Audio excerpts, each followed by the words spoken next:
Alright my lovers, I'm the Devon Redneck and welcome to the channel. As you see, you find me up on Dartmoor again today. Sunday, September the 11th. Exploring a new part of Dartmoor which I'm not really over familiar with, to be honest. But as you can see, it's as stunning as the rest of it. It's beautiful. Just wanted to do a quick one today compared to the first one I did, which if anybody actually sat through that for over an hour, well done. I really appreciate it. Like I say, just getting used to this YouTube thing, something a bit new for me. Oh, look at that. So working out as we go along. Now the reason I've got this afternoon off is the reason I wanted to do a video is this is a day of remembrance, I think, for me personally, my family, and probably the rest of the country.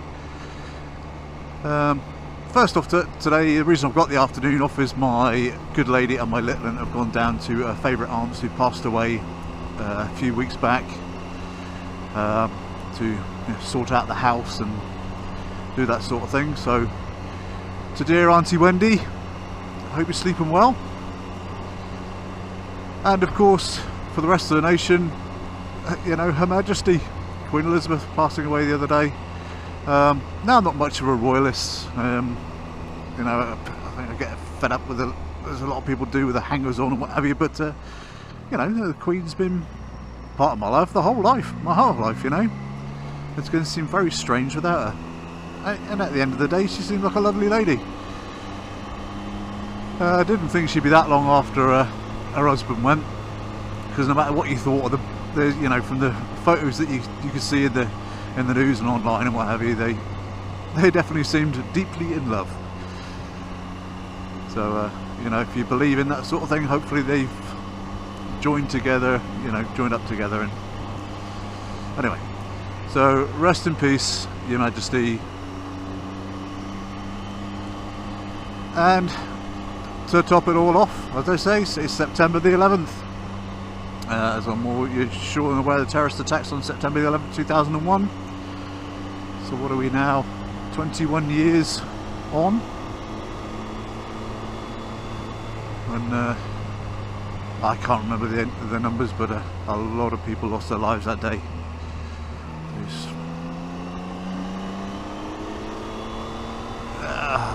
I'm trying not to swear. These people, using it as a loosest term, did that to the Twin Towers and of course the Pentagon. And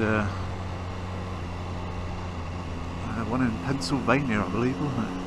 That was a long time ago now. So to all those people who lost their lives that day, and to all those people that lost their lives trying to find those people, and rest in peace. Now, I was actually in New York on September 2001, weirdly enough. But a few times I actually left my beloved Devon. Me and the ex-wife at the time took a 10-day trip over there, and lo and behold, we turned up on September the 10th. So we were, I don't know if anybody knows Manhattan Island. Twin Towers are down towards the bottom end, south end of the island, and we were actually staying down towards that way. So our plan was, once we arrived in New York, we wanted to be one of the first places we went. You know, Twin Towers is a bit of a worldwide landmark. Luckily, the holiday rep came up to us as we were getting off the plane in Newark Airport, and invited us to a, what they called it, a welcome meeting up just off the side of Times Square. You know, where they tell us about the sights and the that was nice. Tell us about the, you know, the sights, the excursions and what have you to do while you're in New York. Luckily, we went to that, not Twin Towers. No idea where I am. Until Willicombe morning. Oh, right. Okay, cool. yeah, luckily we went to that, and we sat through the meeting, you know, told us what was going on and what have you. And then we went down to the front to yeah, book excursions and day trips and that kind of thing. A chap that is ahead of us in the queue had already booked his trips and left the building. All of a sudden came running back in, shouting, you know, there's a plane hit the Twin Towers. Now the guy who was doing the show, doing the meeting, was a native New Yorker, and he said, oh, well, chances are it's going to be a microlight. It's apparently this little microlight aircraft flying around the city, and I'm guessing something to do with the wind turbulence, updrafts, I don't know, I'm not a pilot. It's not an uncommon occurrence for them to sort of ping off the building, apparently. But this guy was, the guy that came back in was saying, no, I've heard it's a bigger plane. Right. So I mean, the ex-missus were kind of like, this is a bit weird. We'll hang fire on booking anything until we know what's going on. So, cut a long story short, we left the meeting, walked down, I don't know, 4 or 5. Oh, actually, I have been here before. It's just a different road to this spot. Sorry, I digress. So, yeah, me and the missus, me and the ex-missus left the building and walked a few doors down to sort of bar, cafe sort of thing. Bear in mind, this is, you know, what was it, 9 o'clock in the morning? 9:30 in the morning, something like that. Yeah, and watched the second plane go into the Twin Towers on literally live on the TV there and then. Now, obviously, we're like, what the hell is going on? Didn't expect this in the slightest. So we carried on down. We thought, right. Obviously, our loved ones back in England would have heard about it. It'd been on the news pretty quick, I'm sure. So right, we best get a hold of our family, let them know we're all right. So we tried every. Yeah, this was the days before we really had mobile phones sort of glued to our hands, you know. So we looked for payphones. Of course, no one told us. They shut the bloody network down, haven't they? All the payphones in Manhattan were just shut down. Some kind of security measure, I'm guessing. I don't know. So we thought, right, what do we do? So we'll head back to the hotel. Of course, you know, everyone you spoke to was just dumbstruck.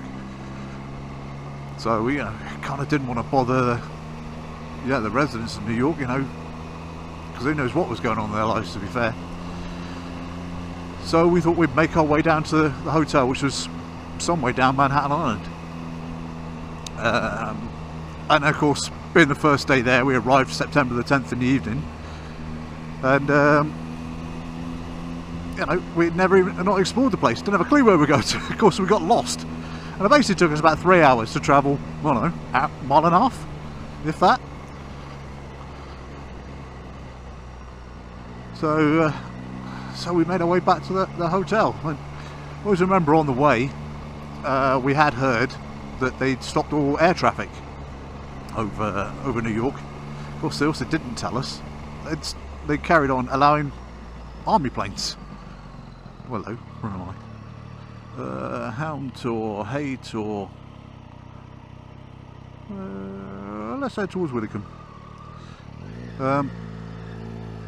Yeah, then told us that military planes are still flying, and one huge kind of Hercules type thing flew over the middle of Manhattan, and it's weird seeing hundreds of people just hit the deck, wondering what, thinking there's another plane, another terrorist attack.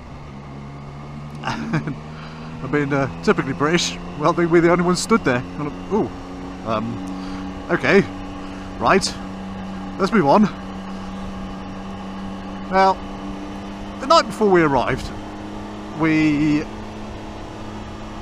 got booked into our hotel, the Washington Square Hotel down near Washington Square Park. Look it up on the map. Beautiful park. Anyway, we booked into our hotel, and the room we had was right in the basement. Was a bit of a dive, a bit of a rough room, and then the shower didn't work. You know, so when we left in the morning, you know, being typically British, well, I don't know if we should complain, well, but we did. And they were very nice. They said, "Oh, sorry to hear that. You know, put your luggage here, come back tonight, or come back, you know, later on, and we'll have your room changed." Now, of course, we got back to the hotel thinking, you know, apocalypse has happened. Yeah, we get to the desk, and there's some lovely lady on the desk goes, "Hello, we've changed your room for you." We're like, "Really? After all this got on today, you still had the decent, you know, in your heart to change our room for us?" I mean, the staff there were just amazing, absolutely amazing, considering what had just happened. So, oh, this is. Oh, I know where I am now. Sheep, sheep, sheep. So, yeah, we got our new room. I think we're on about the 6th or 7th floor up, facing the Empire State Building of all things. The most stunning view of Manhattan, yeah, you could ask for. And that night, in remembrance of the people that lost their lives in the attack, they lit up the Empire State Building red, white and blue. Now, I mean, some people knock the Americans for their over-the-top patriotism, but yeah, you know, at least it caused them to pull together at times like that, you know. But anyway, I digress. The town tour. So then, of course, the following days were very strange. Kind of strange in a good way, because chatting to New Yorkers in the street, you know, apparently New York's a bit like London normally. You know, if you talk to somebody you don't know, you're considered odd. It's very strange, you know, it's a case of looking straight ahead and ignoring everyone else. But everyone was talking to each other, you know, on street corners and shops, and which apparently is normally a very strange occurrence. So it was a hell of a time to be there. And as I say, we were staying near Washington Square Park, and every night they had sort of a time of remembrance, I guess you'd call it. You know, people come to the park, light candles, leave messages. You know, for unfortunately people that were missing. You know, has anyone seen this person? Call this number. That was horrendous. But also, you know, messages of hope, messages of remembrance for those that were known to be missing, and yeah, it was quite yeah, very emotional. Some time to be there, very, you know, to see that, and the native New Yorkers doing that time of remembrance was well, phenomenal. You know, horrendous what happened, but kind of give you hope in people. You know, the way they all sort of bandied together when they wouldn't, as a rule. The rest of the week was a little bit odd. Yeah, we did the typical tourist thing of going on an open top bus tour around the city, and we got interviewed by a journalist from the New York Post. You know, obviously we knew we were foreign travellers from England, and obviously asked us to give our impressions of what had gone on. I don't know if it ever made it to the paper. You know, we kind of did it, and kind of there's so much going on, so we're still doing our best to enjoy our holiday. But kind of forgot to buy the paper. You know, should have bought the paper each day and see if we're in there. And also, one of the strangest things, we went up to Central Park one day to have a look around there, and you know, beautiful that it was, and bought a hot dog from a hot dog vendor. You know, when in New York sort of thing, when in Rome. We bought a hot dog and sat on the edge of Central Park along Fifth Avenue. There's a part of Fifth Avenue that's known as Millionaire's Row, and the houses along there are massive. You know, they're worth millions upon millions upon millions, and obviously being in the middle of Manhattan, that hikes the price up as well. But we were sat there, you know, admiring these buildings, eating our hot dog, next thing we know, we're sat on this wall and the ground starts to shake. And we're literally like, rumble, rumble, rumble, rumble. Ground's shaking. Oh, bloody hell, not again. What the hell is going on? So we looked up the road and it was the army rolling in. Now bear in mind, we're millionaires roll, and then all of a sudden there's Humvees and trucks and bulldozers and army heavy machinery rumbling down Millionaires Row. That was a hell of a sight. So yeah, that was it was very weird. But going back to the day it happened, I mean, we finally managed to get a hold of family. It was equivalent to 1 o'clock British time. I think it was about 5 o'clock, no, 8 o'clock in the evening, I believe, New York time. Finally managed to get through, bearing in mind, like I say, it happened somewhere between 9 and 10 in the morning, can't remember what. Finally managed to get through, and managed to get hold of my ex-wife's mother.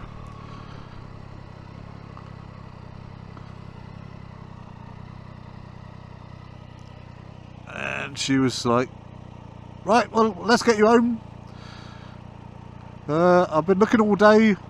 There's no direct flights, but if you can get into Canada, we can get you to Germany and get you home. Like, bloody hell.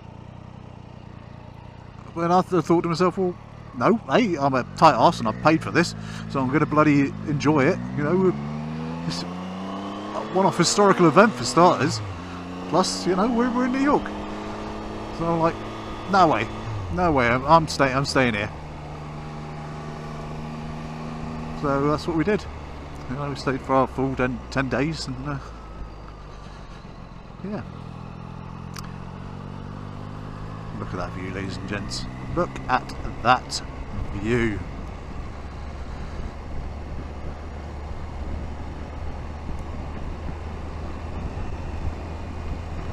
So as I said, this is my just a little video in remembrance of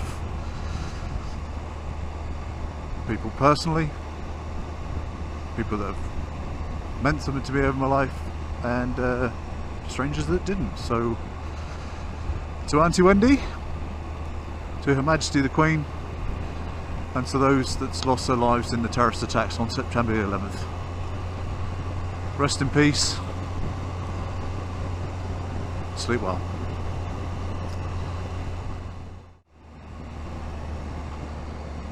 So cheers, my lovers. I've been a Devon Redneck. Take care.